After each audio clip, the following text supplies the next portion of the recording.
Decomposition reaction. Okay, एक example यहाँ पर हम देखेंगे। ये हमने लिया है hydrogen peroxide H2O2। Hydrogen peroxide जो है लिक्विड फॉर्म में है। अब इसको डिकम्पोज किया जा रहा है इन द प्रेजेंस ऑफ लाइट। तो डिकम्पोज होके ये दो कंपाउंड्स में चेंज हो जाएगा। पहला है वाटर और दूसरा है ऑक्सीजन। ये दो कंपाउंड्स में ये डिकम्पोज हो जाएगा। So this is photo decomposition reaction. अब देखिए, फोटो डिकम्पोजिशन रिएक्शन समझने के लिए हम एक एक्टिविटी कंसीडर करेंगे। ये एक्टिविटी जो है इसमें हम देखने वाले हैं decomposition of silver chloride. Silver chloride का डिकम्पोजिशन हम देखेंगे। तो चलिए सबसे पहले इसका प्रोसीजर और फिगर हम समझेंगे। यहाँ पर आप देख पा रहे हैं ये फिगर और इसका प्रोसीजर। सबसे पहले यहाँ पर हमने क्या किया है, take about 2 gram silver chloride in a china dish. यहाँ आप देख पा रहे हैं चाइना डिश है। चाइना डिश के अंदर 2 ग्राम सिल्वर क्लोराइड लिया गया है। What is its colour? So dear students, silver chloride का कलर क्या होता है? सिल्वर क्लोराइड का कलर होता है वाइट। ये देखिए, यहाँ आप नीचे कंपाउंड देख पा रहे हैं सिल्वर क्लोराइड, तो इसका कलर कैसा है? White. This is white. So silver chloride का कलर कैसा होता है? White. So take 2 gram of silver chloride in china dish. What is its color? Obviously it is white. Now place this china dish in sunlight for some time. ये देख पा रहे हैं window है, विंडो में से सनलाइट आ रही है और हमने ये जो चाइना डिश में जो सिल्वर क्लोराइड लिया है ये हमने सनलाइट में पुट कर दिया है। अब सनलाइट में पुट करने के बाद अब क्या कहा जा रहा है? Observe the colour of silver chloride after some time. अब उस चाइना डिश में आपको कहा जा रहा है कि सिल्वर क्लोराइड का कलर आप ऑब्जर्व करें। तो पूरा प्रोसेस आपको समझ में आया। सबसे पहले चाइना डिश ली, उसके अंदर सिल्वर क्लोराइड जो कि वाइट कलर का है वो रखा, फिर इसको हमने धूप में रख दिया कुछ देर के लिए और अब हम उसका कलर ऑब्जर्व करेंगे। तो देखते हैं क्या ऑब्जर्वेशंस होते हैं हमारे। यहाँ पर आप देख पाएंगे observations. White silver chloride turns grey इन सनलाइट। सनलाइट में आने पर वो सिल्वर क्लोराइड जो एकदम वाइट कलर का था उसका कलर चेंज होके कौन सा हो जाएगा? ग्रे।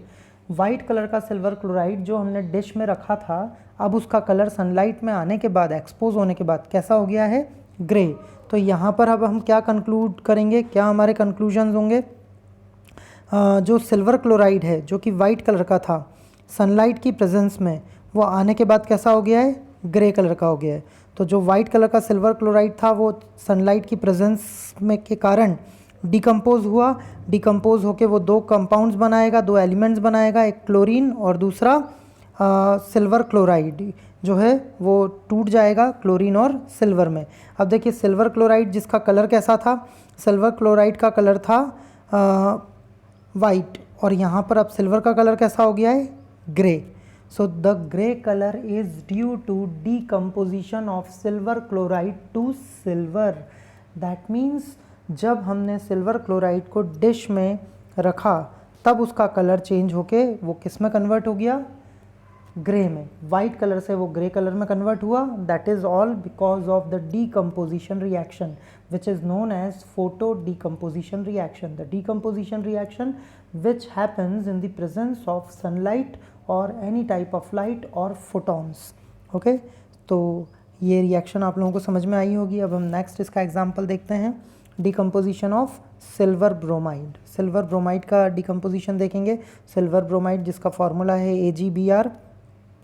ये भी हमने सनलाइट के प्रेजेंस में डिकम्पोज किया तो ये सनलाइट की प्रेजेंस में डिकम्पोज होकर बन गया सिल्वर और ब्रोमीन, अलग अलग हो गया। जैसे लास्ट रिएक्शन में सिल्वर और क्लोरीन अलग अलग हुआ था।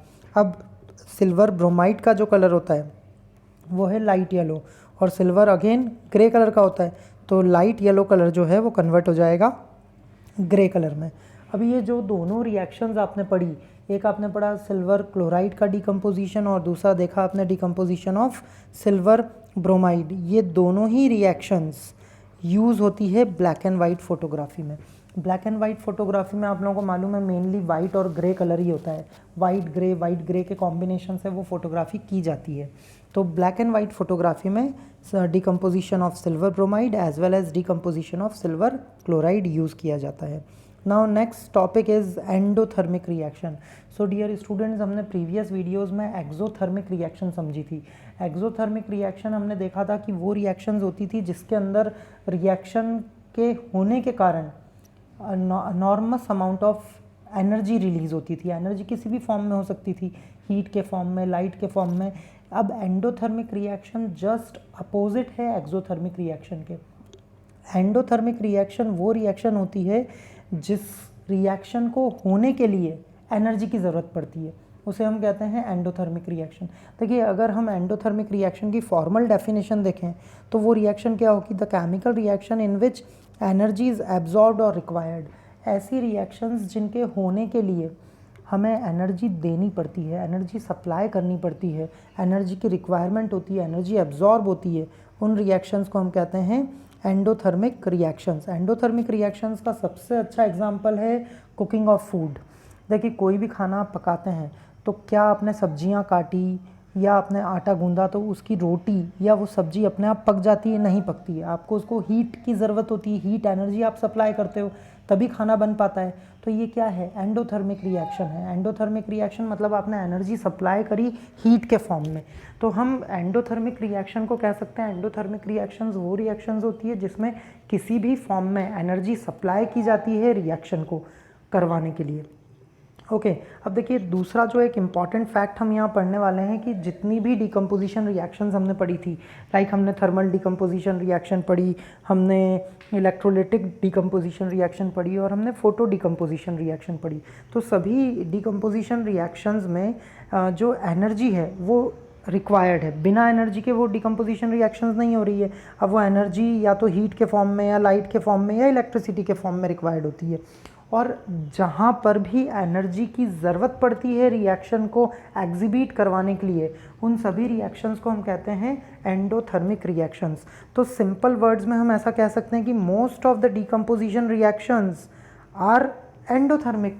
जितनी भी मैक्सिमम जितनी डिकम्पोजिशन रिएक्शन से जिन भी डिकम्पोजिशन रिएक्शंस को एनर्जी की ज़रूरत पड़ रही है डिकम्पोज करने के लिए, वो सभी decomposition reactions actually endothermic reactions भी हैं। अगेन हम वही थर्मल डिकम्पोजिशन रिएक्शन का एग्जांपल देख रहे हैं। ये है कैल्शियम कार्बोनेट यानी कि लाइम स्टोन। इसको हमने हीट किया तो ये ब्रेक हो गया कैल्शियम ऑक्साइड और कार्बन डाइऑक्साइड में।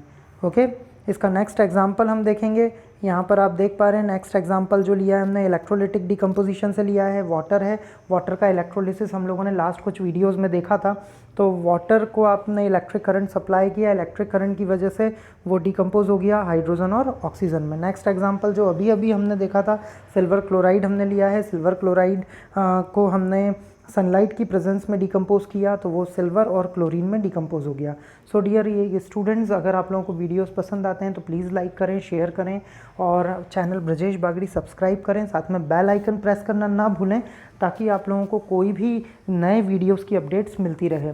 प्लस अगर आप लोगों को कोई भी डाउट्स होते हैं, कोई कमेंट्स है, कोई सजेशंस हैं तो प्लीज़ आप हमें कमेंट्स करके बताएं। और अगर आप हमारी ऑनलाइन क्लासेस अटेंड करना चाहते हैं तब भी आप हमें कमेंट करें, अपना नंबर वहाँ पर छोड़ें, हम खुद आपको कॉन्टैक्ट करेंगे। Okay dear students, so keep studying, keep watching, thank you.